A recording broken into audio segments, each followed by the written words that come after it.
The newly formed Swedish government will have to face a conundrum of several challenges when it takes over the EU presidency at the beginning of 2023. Those challenges result, of course, from Russia's invasion into Ukraine, but also from the shrinking world the EU is currently acting within.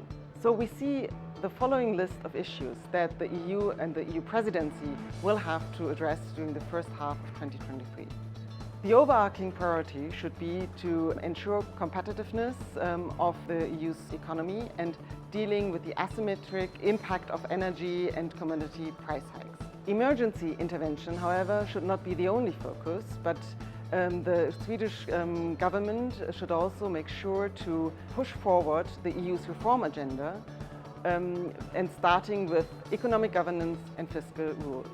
Securing supply chains and empowering European investment and industries is just as important as ensuring social resilience within the European Union. The societies are facing high inflations, growing energy prices and rising migration numbers, which all is increasing the pressure on societies. Finally, the EU also needs to push forward its agenda on the continent, and the EU presidency should definitely deal with that. This includes energy policy, partnerships within the neighborhood, but also the European political community. The concept of resilience, competitiveness and a resourceful approach to the neighborhood all belong to the same puzzle. This is how we actually see it. Last but not least, in the era of a current crisis, there is actually the need to prepare, predict and also build capacities better, and in order to actually deal with the unpredictable.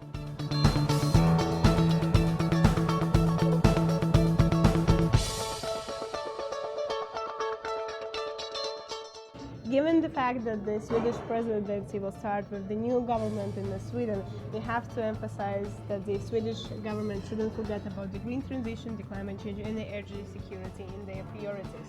We have to talk about energy resilience and the future of the energy infrastructure and security. So one of the parts of the TEPSA recommendation touch upon our ability to build actually resilience. We shouldn't forget about the vulnerable ones, which is our citizens in the capitals. And we also have to talk about the actually having the coordinated politics of the member states, because the member states maintain the competence over the energy. And this is the time when we actually have to ensure that our resilience is built in the coordinated politics of the member states, as well as the coordinated politics towards the communication of the citizens.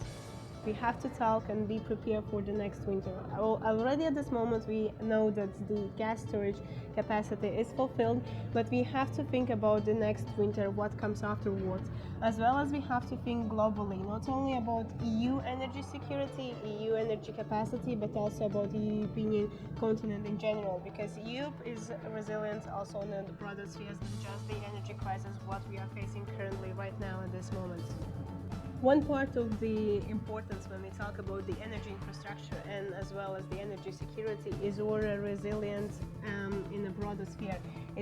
We have to talk about our dependencies, and in this case we have to address that we are not changing one dependency to the another one. So in this case, when we talk about the renewables, we have to think about our dependency in general, how we can communicate with the like-minded partners such as United States, South Korea, Japan and others, when we can actually fulfill our agreements to the broader sphere and build our resilience in the energy infrastructure in future.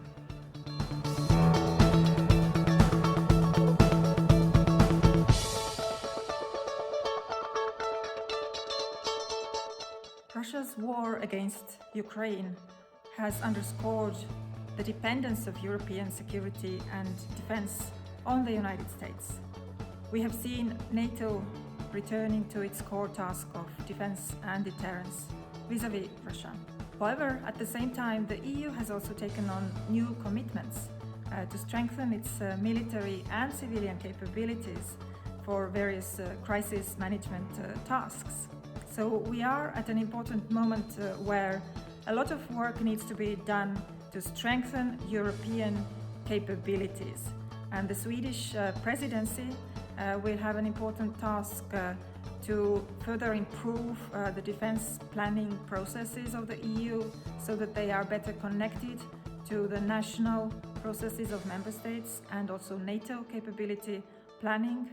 And also the EU has an important role in reducing fragmentation, which is a major problem of the European capabilities. There is need for more cooperation and coordination.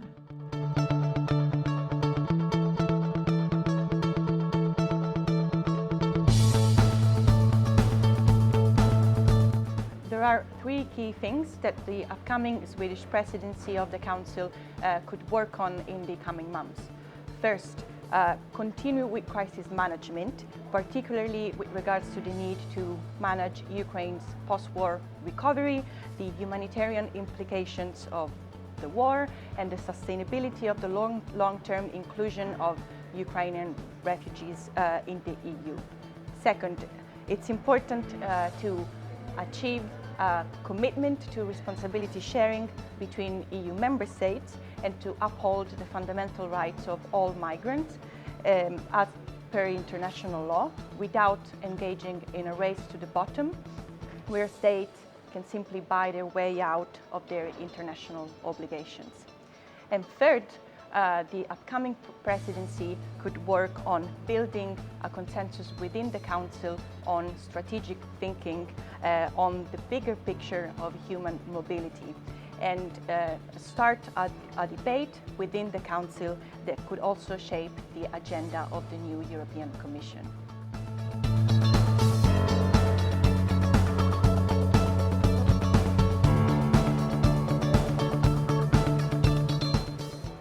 EU's economic assistance for Ukraine is particularly important, but when we speak about assistance, we should remember that it's not just about financial support.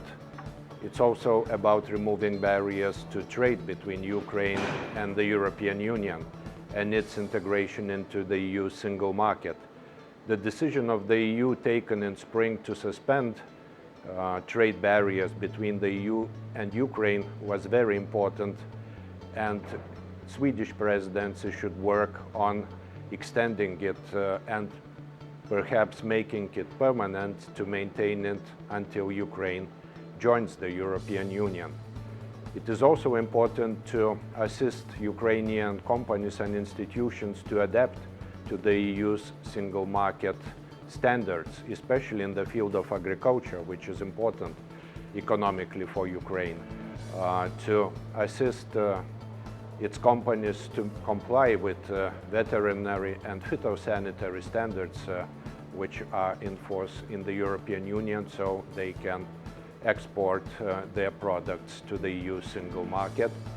And Swedish Presidency could also work on fostering EU member states' consensus on reform of common agricultural policy with a view to future Ukraine's accession in line with other European Union goals, for example, green transition goals and prices acceptable for consumers. Overall, supporting Ukraine is priority number one of the EU these days, and Swedish Presidency is right to focus on this, acknowledge this, and this is the right priority to be implemented practically.